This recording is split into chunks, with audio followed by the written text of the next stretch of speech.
नमस्कार मंडळी, मी सुप्रिया पुन्हा एकदा तुमचं स्वागत करते माझ्या नवीन ब्लॉगमध्ये. तर ना आजचा ब्लॉग हा सायंकाळचा ब्लॉग आहे आणि आत्ता 6 वाजलेले आहेत आणि आता ह्या वेळेस ना ऊन कमी झालेलं आहे. बघू शकता तुम्ही, आत्ता ऊन कमी झालेलं आहे. सकाळपासून असलं ऊन होतं ना, खूप ऊन होतं. का तुमच्या इकडं पण उन्हाचं एवढंच प्रमाण आहे का नक्की सांगा. आता सायंकाळचा स्वयंपाक आज काय एवढं खास नाही, संध्याकाळी थोडासा भातच लावायचा, कारण भाजी चपाती कारल्याची भाजी केली ती मी.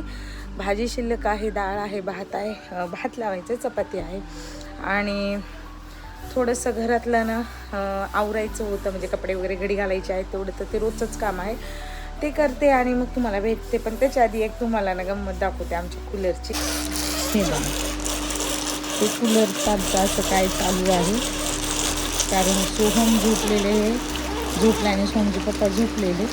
तर मध्ये ना ऊन जरी उतरला असेल ना तरी पण ना गरम होतंच, त्याच्यासाठी मी कूलर ठेवावंच लागतं.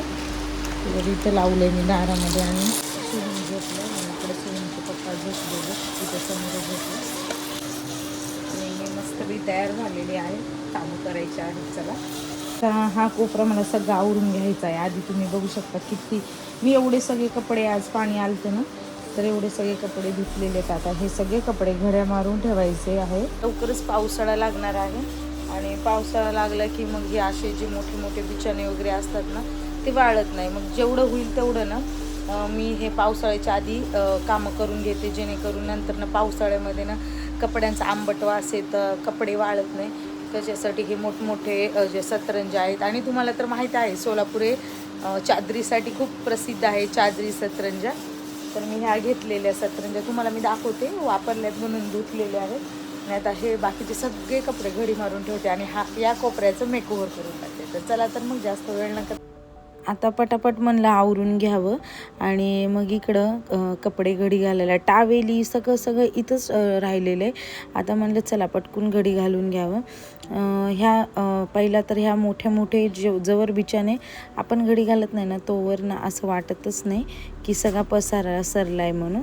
तर ह्या ज्या चादरी आहेत ना ते आरामशीर एका माणसाला पुरतील ना एवढ्या चादरी आहेत बरं का. तर ह्याच्या लिंक वगैरे नाही, पण सोलापूरमध्ये ना खूप मोठे मोठे टेक्स्टाईल आहेत आणि खूप मोठे मोठे दुकानं आहेत चादरीचे. तर आता ह्या चादरी मी तिथूनच घेतल्या होत्या. आता बघा 2 चादरी घडी घालून झाल्या आणि इकडं सतरंजी पण घडी घालून झाली. म्हणलं आता रोज वापरायचे जे कपडे आहेत ना तेही घडी घालून घ्यावे. आपलं असंच होतं, कपडे धुतोत आणि घडी घालायला कंटाळा येतो. त्यानंतर ना एक छोटासा ब्रेक घेतला आणि नंतर ना चहा घेतला. फायनली ना सगळं आवरून झालेलं आहे आणि एवढं चकाचकाने छान वाटते ना. तर तुम्हाला मी तर बघू शकता तुम्ही किती गबाळ होतं आधी आणि आता मस्तपैकी आवरून झालेलं आहे. आणि इथं छान असं आपण बसू पण शकतो आणि माझे ना बहुतेक व्हिडिओ ना कशाचे असतील किंवा मेकअपचे किंवा कधी मी कशाचं कलेक्शन दाखवत असेल तर ना मी बहुतेक व्हिडिओ इथूनच शूट करायची. पण इथं एवढं सामान झालं ना की मला काहीच करता येत नव्हतं. हा माझा टेडी, यांनी मला गिफ्ट दिलेला आहे. आता सगळं आवरणं झालेलं आहे. ह्यानी म्हणले जरा वेळ सोहमला ना बाहेर खेळायला घेऊन जाऊया. तुम्हाला माहिती आहे आम्ही कुठं दुसरीकडे जात नाही, आम्ही जातो महानगरपालिकेमध्ये, त्याचं गार्डन खूप छान आहे. आता जरा दिवाबत्ती करून घेते आणि मग तुम्हाला आता ह्या छोट्या छोट्या गोष्टी केल्याच्या नंतर ना घरामध्ये किती प्रसन्न वाटतं आणि पॉझिटिव्ह वाईब येते, आहे की नाही. मी पण ह्या छोट्या छोट्या गोष्टी खूप करत असते. त्यानंतर ना आम्ही सोहमला ना खेळायला म्हणून बाहेर निघायलो होतो आणि आता सोहमला घेऊन निघायलो त्याला खेळायला. कधी नाही येणारे सोहमचे पप्पाही आज व्हिडिओमध्ये आले. रस्त्यामध्येच ना स्वामींचं खूप छान मंदिर लागतं, छोटंसंच आहे पण खूप छान आणि प्रसन्न वाटतं. मी गेले आणि मस्त हात जोडून नमस्कार केला स्वामींना. तसं स्वामींनी कधीच माझी साथ सोडली नाही बरं का. प्रत्येक संकट काळी, प्रत्येक दुःखाच्या काळी आणि प्रत्येक सुखाच्या काळी ते माझ्याबरोबर ना सदैव उभे राहिले.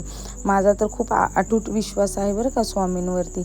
हात जोडून नमस्कार केला आणि नंतर ना स्वामींचं मंदिर हे बंद करून घेतलं, कारण ना इकडे आतमध्ये ना कुत्रे किंवा बाहेरचे प्राणी वगैरे जाऊन बसतात, त्यासाठी ना इथे मंदिर बंद करायला लागते. तर हे बघा किती छान आहे आणि मला ना खूप छान वाटतं इथं आले की. आणि सोबतच एवढं मोठं ना वडाचं झाडसुद्धा आहे. त्यानंतर आम्ही पोहोचलो महानगरपालिकेमध्ये. सोहम गेला खेळायला आणि मी मस्त बाकड्यावरनं मांडी घालून बसलेले बरं का. आणि येताना मग आम्ही खाल्ली पाणीपुरी. तर सोहमचं काय असतं की आई काहीतरी खाऊ घालणं, म्हणून त्याला पाणीपुरीची ट्रीट दिली. आणि आजचा व्हिडिओ मी इथंच संपवला. चला बाय, पुन्हा एकदा भेटू.